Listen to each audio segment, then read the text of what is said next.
قدرمنو نن خبره کوو د هغه ملکونو کوم ملکونه چې د دهشتګردۍ نه ډېر زیات متاثره دي. انسټیټیوټ فار اکنامکس اینڈ پیس ګلوبل ټیرریزم انډیکس نامي یو پیرس جاری کوي هر کال چې په هغې کې د هر ملک اعداد و شماري چې په کوم ملک کې څومره دهشتګردي واقعات شوي دي.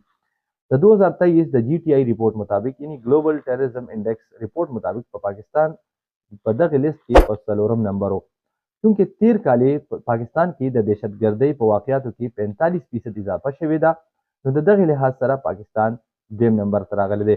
قدرمندو په دې لیست کې په اول نمبر باندې برکینا فاسو نامي یو ملک دی چې دا د ویسټ افریقا سره تعلق لري. په تیر کال کې هم هغه په اول نمبر و او دې کال هم په اول نمبر دی.